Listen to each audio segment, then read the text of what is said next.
from this. Out of the 36 attendees here, I would love to know every individual of you in more detail so that I could share information better.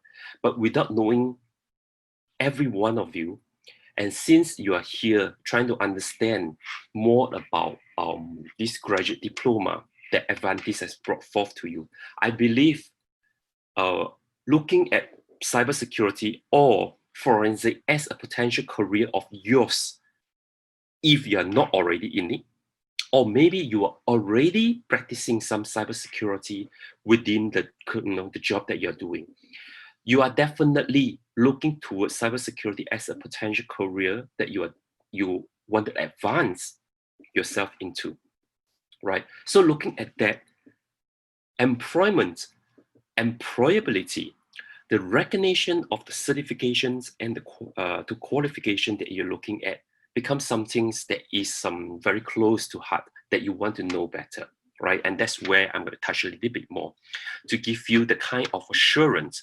why these certifications from EC Council is going to add weight into your CV, your resume in your future interviews that you are going for. So as we looking at cyber forensic, so for those who are still a little bit new into the industry, I just wanted to share the growth and opportunity in this industry. So sometime back in 2018, it was said that the global digital forensic industry is at about $4.5 billion globally. And moving forward, we are definitely expecting a growth. And this is probably going to reach somewhere close to $15 billion in the next 6 to 7 years. That is projected by 2027. $14.3 billion is going to be the industry size of a digital forensic. So that tells us that from today, or maybe somewhere just from 2 years ago, until 2027, that's another 7 years more to go. The industry is going to grow twofold, which means an additional of $10 billion a year market is going to create out of this industry alone. So therefore, the question will be, are you going to follow it?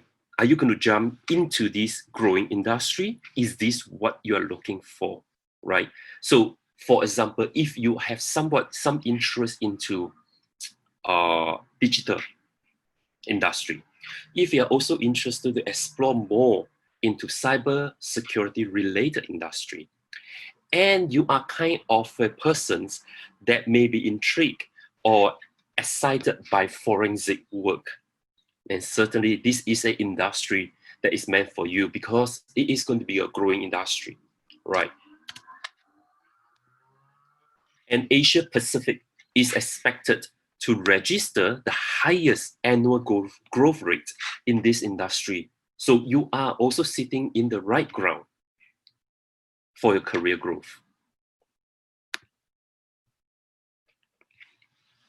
And to understand a little bit better why and what fuel the growth of this industry, what I'm going to bring you through is a very brief descriptive of what is cyber forensic. And some of you, again, you may already know, but otherwise, please go along with me and take a look at what is cyber forensic. So the 4 keywords in cyber forensic is something that will be with you from today onwards, right? The first is to identify, next is to preserve, and then analyze, and eventually to present. This is 4 key processes in cyber forensic. And to perform this, you're required to follow a rigor processes so that whatever you're presenting is going to be acceptable in the form by the court of law, right? So eventually, the outcome of cyber forensic is for you to understand something and to realize some things from your identifying and analyzing. But enable for you to present it into an acceptable form in the court of law, you need to know how you preserve the data and the said equipment or the asset. So because the way you preserve it will determine the integrity of these informations. So this is very important. And therefore, it is not so much a skill set or knowledge of which you could just try to read up somewhere and practice it, because you may then hit a lot of hurdles along the way, because you may fall foul into certain practices that eventually, whatever you are doing, it becomes worthless. So it is very important for you to understand all this right up front and to be presented or shared with some templates, which is some of these will be made available to you during the course, so that you have a set of readily template and methodology and processes to follow, and which give you a good start into your career and your task ahead of you. And as we have briefly talked about earlier in the earlier slides, why the need of cyber forensic? Partially because, or fundamentally, it is because the growth of the cybercrime in the world. And just last year, cybercrime are clocked at almost $2 trillion US. And that by itself is a huge economy, right? If we just do a comparison, the entire ASEAN is just standing at almost $3 trillion. And we are talking about $2 trillion is in cybercrime. And this is expected,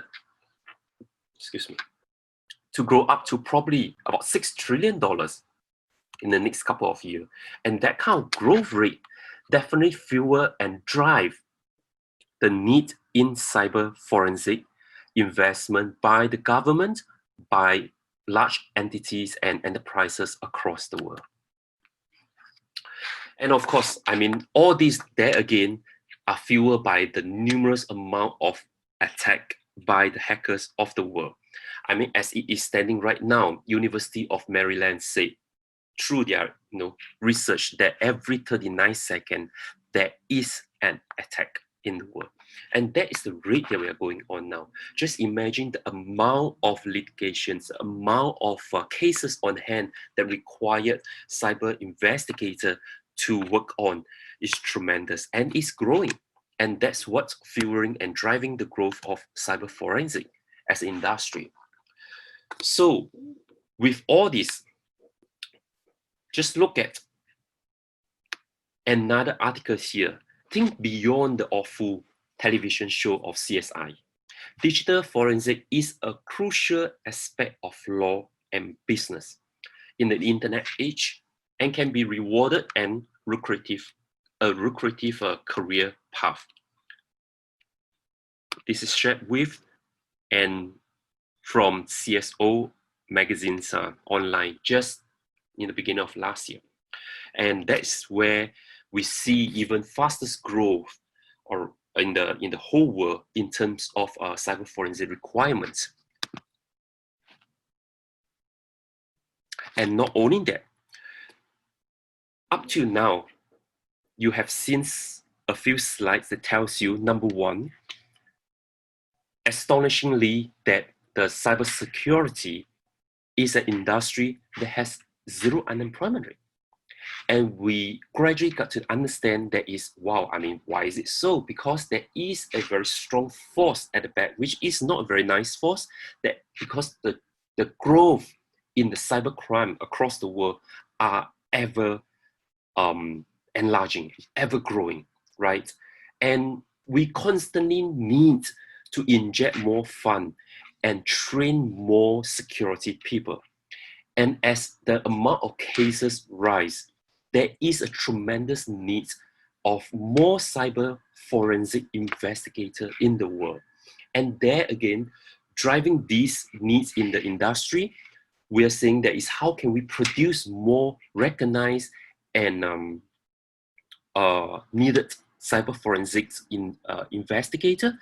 I mean, one of the way the world identified a qualified cybersecurity professional or a cyber forensic professional is by the qualification that they're holding.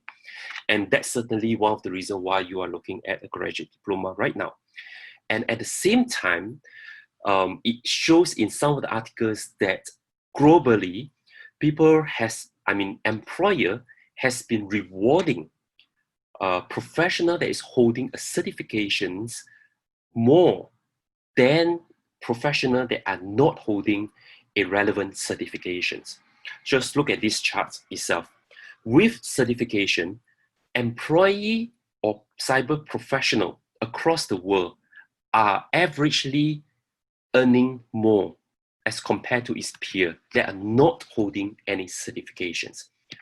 So that gives you another clue again. First and foremost, we say this is a good industry, it's a growing industry, it's an industry that is paying well.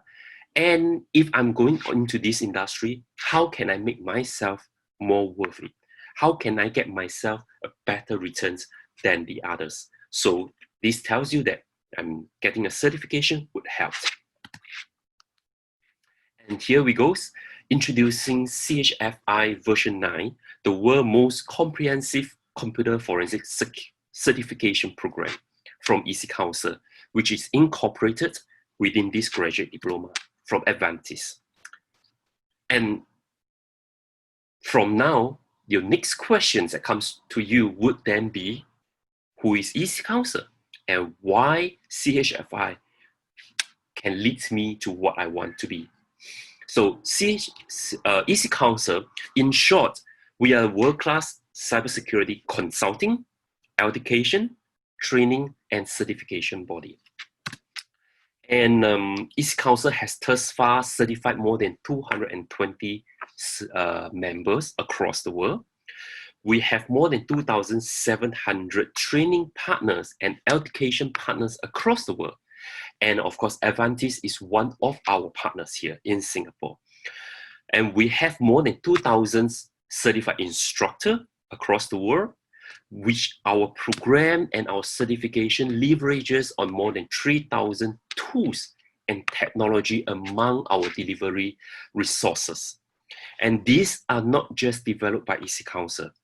Among our 200 plus developers, we work with more than 350 subject matters in the industry because we have to constantly catch up with the changes in the industry.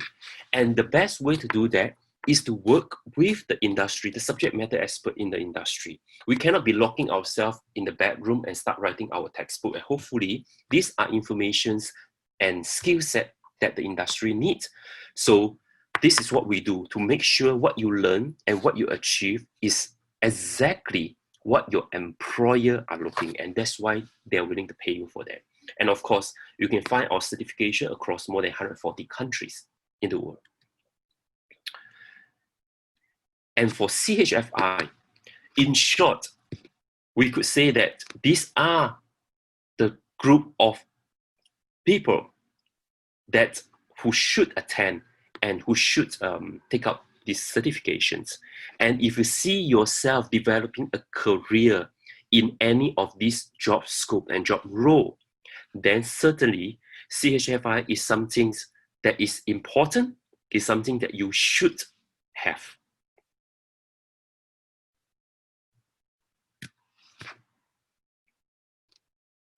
And to give you a broad overview, because remember, we mentioned that CHFI is actually one of the most comprehensive certifications that you could get in the market. And it has its own very strong recognitions by major organizations and governments across the world, which I'm going to show a little bit to you later. But all these would mean that it has a lot of content within, contents that are needed by your employer, and this will give you a quick overview of it.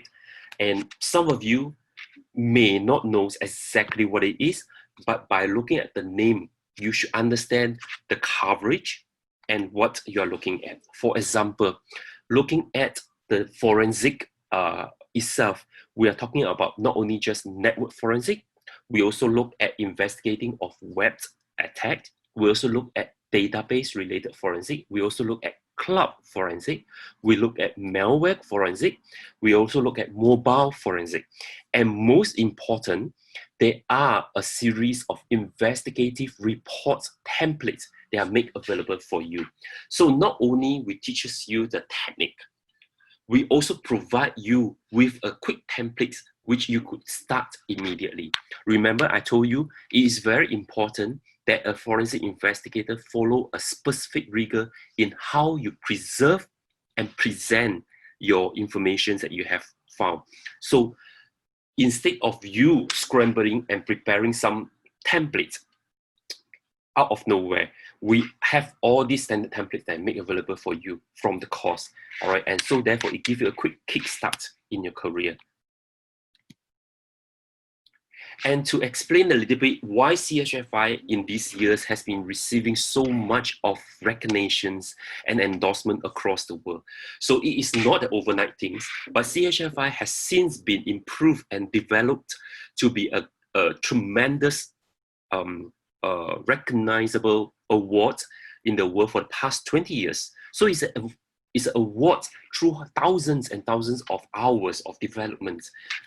And first and foremost, it has gained an endorsement by mission-critical organizations such as this. These are not the only one, but of course, these are some of those well-known ones. For example, the US Department of Defense. These are the Pentagons, the US Army, right? They have endorsed CHFI as the program for all their cyber forensic investigators within the Department of Defense. As you will know, or you may be knowing that Department of Defense is one of the world's largest employer. All right, they have employed more than 3 million employees, and the amount of cases that they are managing is tremendous. All right, and therefore they require a lot of certified investigators. But in fact, CHFI is not only a skill set that investigators require. In fact, cyber forensic happen to be a skill set that are very important for all cyber security professional. Why is it so? Because from cyber forensic, knowing how you identify, knowing how you collect, preserve, analyze the information asset, it actually helps you to understand the role, the method of what the perpetrator is using. It actually helps you to be a better and stronger defender of the cyber security of your organizations. And therefore, many of the cybersecurity professional, even though they are not in cyber forensic, they likewise also take up CHFI as one of their skills enhancement in their career. And next to the DoD is the GCHQ. This is the intelligence organization of UK, alongside with the MI5 and MI6 that you may have heard of a lot on movies, you know.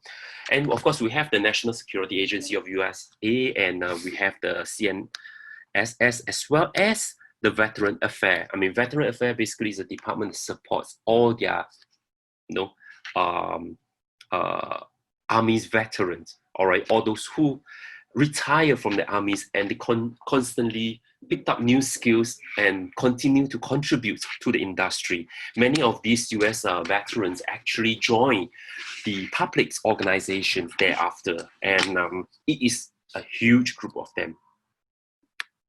So, well, of course, I mean, Pentagon trained their workers to hack the defense computer, and well, EC Council has been selected as one of the trainer for these programs.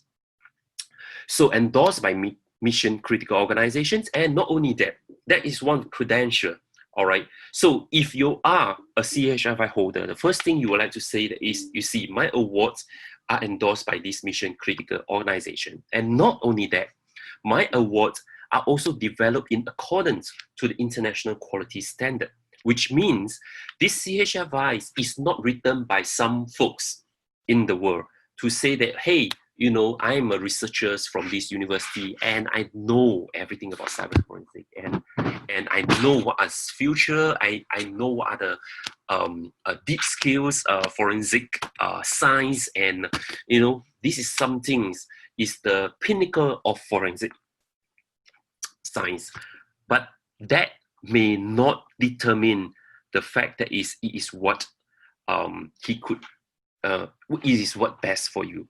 So what EC Council does is we work with the ISO endorsement organizations to say that is we want to make sure the way we develop our content and the way we assess our candidates, which means the way that we put them through our tests, the way we set up our tests, the way we assess the test result is of international standard.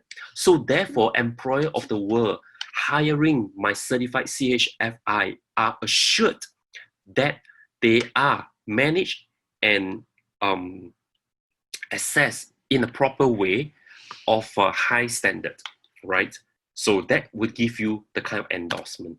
And not only that, the next thing is, again, the person who writes or whoever contributes to the CHFI content, how am I assured that we are learning content that is my employers wanted? Which means, again, you are not going to learn something from a mad scientist that say that this is the, you know, the rule books of cyber forensic, right? You want to learn something that is my employer needs it, you know, the world are using it, and it follows certain kind of international or global standards that the governments of the world recognizes it. So what we do is we map our frameworks according to industrial leader, and one of them is the NICE framework. The NICE framework is somewhat like our the cybersecurity frameworks of Singapore developed by IMDA and CSA, determine the kind of skill sets, the kind of skills level that are required by the job role within the defined industry.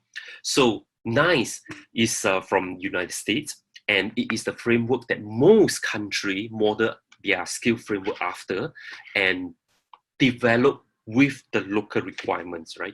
So NICE stands for the National Initiative for Cybersecurity Education. It is a partnership between the government, the academia, and the private institutions. So all these three parties come together and determines the kind of skill set and the kind of knowledge that they need in each of the job role that they have defined within the cybersecurity environment, right? And of course, we are well recognized by the industry. With all this said and done, we have graduates and a holder of CHFIs that went through the industry, employee assess their skill sets, and of course they give their feedback, and through the 20 years of development and recognition from industry, we're receiving a lot of good comments and well-received remarks, right? And just to share some of them here, one of the articles here say Best Digital Forensic Certification 2018, CHFI is one of them. The Best Digital Forensic Certification 2019, CHFI, comes on top. And we also have a salary survey that survey through more than 56,000 professionals across the world. And it survey on the certification that they are holding and survey on the salary that they are receiving. And over here, you could see this chart. It outlined actually the top 75 certifications, but I have extracted some of these from the top 75. And you could see EC Council certifications appear, 3 of them in the top 75, which is standing at number 5, we have ECSA, which is Security Analyst certifications. We have at 35, that is CHFI, and at 42 is CEH. So that tells you something that is in the world, among all these surveyed professionals, you know, more than 56,000, which is quite sizable. And it shows that is by ranking, the salary they're receiving in the United States and outside of the United States, as well as the average across the whole world, they are very well received and very well rewarded, right? So just imagine that it's holding one certification as such, that it gives you that kind of credential, that the recognitions from the employee by paying you the kind of salary. So these are various articles that you could see from the from the internet, all right, that give you some kind of credential of CHFI. And certainly, with that incorporated within the graduate diploma that you have, it gives you a best of both worlds.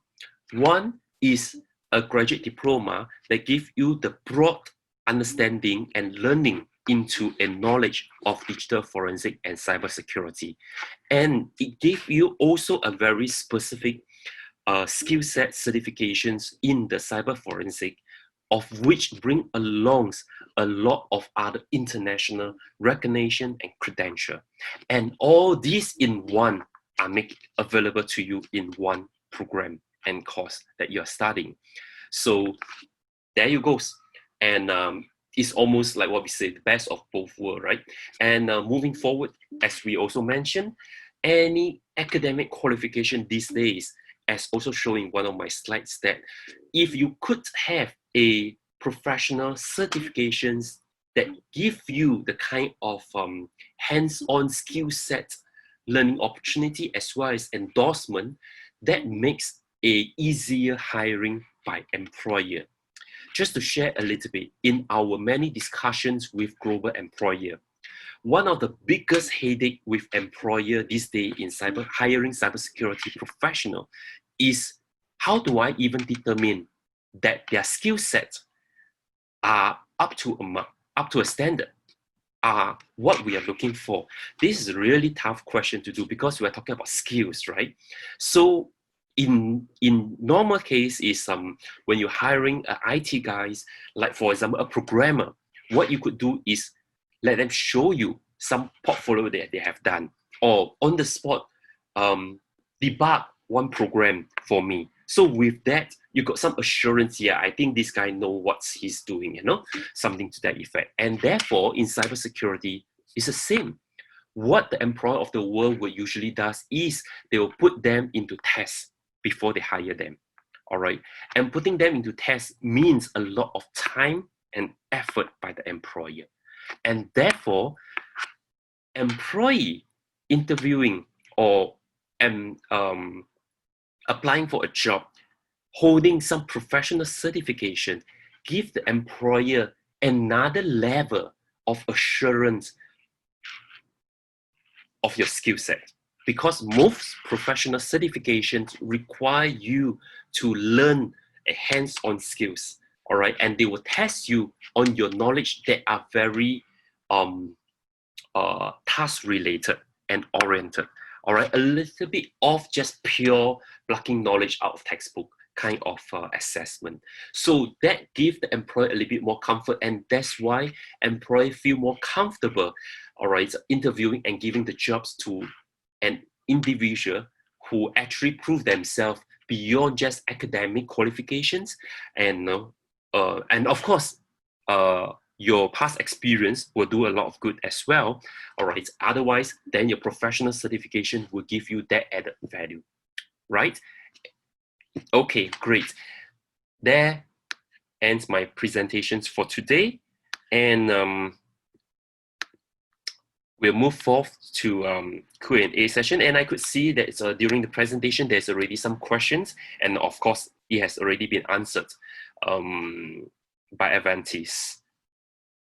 So Ling Ling, would you like to take lead on the Q&A? Okay.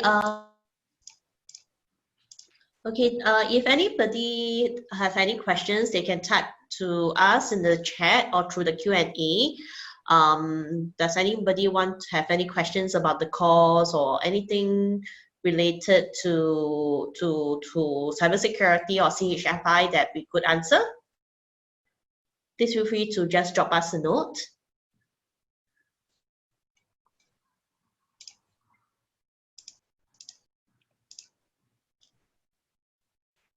Any? I see, Ling Ling, I see one question here, while the others Okay. are probably trying to type out their questions, which I would like to add on. Sure. It says here, is there any difference in the methods and or analysis across different countries, given that local laws varies globally? Is CHFI recognized globally or locally? Okay, CHFI is definitely recognized globally. As you could see, there is first and foremost, CHFI is widely recognized in UK and US, and they are the two leaders in the Western world in terms of cybersecurity advancement, right?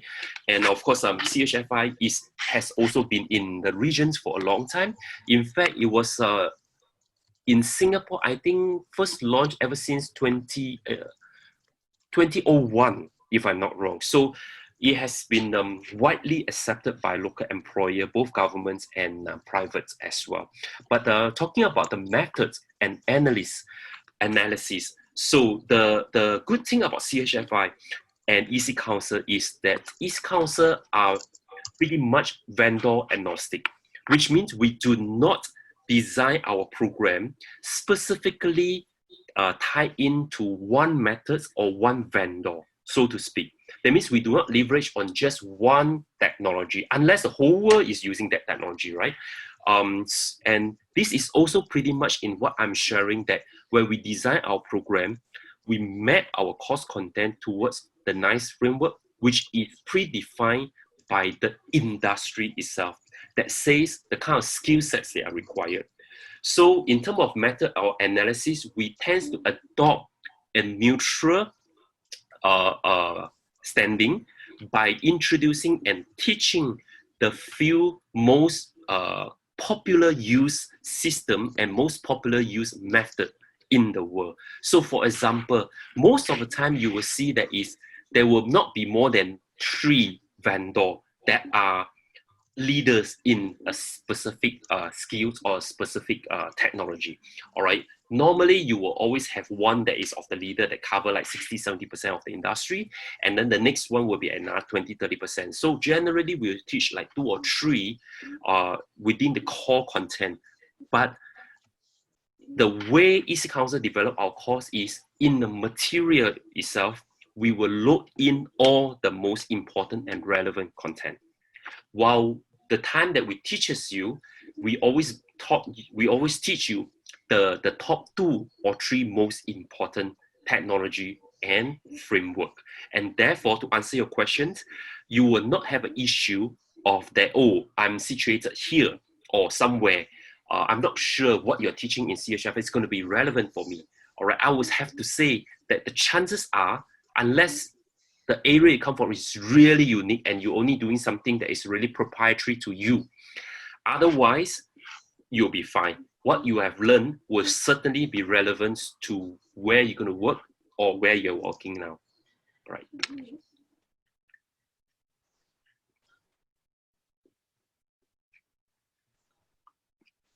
Okay, I can see that there are 2 new questions. Okay, may I know, is there any prerequisite, example coding, for taking the course if my degree is non-IT? Okay, I would say there is no prerequisite. There is only some preferred requirements, right? Generally, we welcome all students from all industry, all backgrounds. But what makes it easier for you is if you have some IT background and knowledge. For example, anyone with IT background will understand network, will understand digitizations, will understand IT hardware and software, right? As a general knowledge. So if you are maybe not from IT, but somehow you use IT frequently, you are quite well versed into networking, and setting up your own router, setting up your own network systems, or something like that, it will help, because cyber forensics is by itself is on a digital platform and on a cyber platform, right? And everything's to do with it. There will be a lot of terminologies and a lot of content uses IT as a reference, all right? And if I'm telling you, say, okay, this is the IP address and the topologies that this network use is as such, and that's why it has these characteristics, then you will notice that if you do not understand that terminology, it gets a little bit more difficult for you to learn as compared to those who knows. But that doesn't mean that you can't check out the internet for a quick definition of what is it, because you're not expected to really go in depth of creating something, right? So, but with that understanding, it helps you in learning, all right? So therefore, it's not a prerequisite, it's a good to have. Okay, any last questions before we end today's sessions?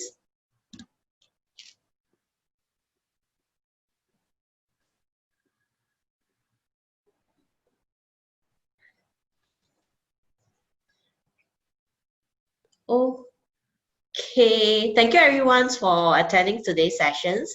If you have any further questions, you can always just drop me a note or send me a WhatsApp message. We'll get back to you on it. Thank you very much. Thank you very much, ladies and gentlemen.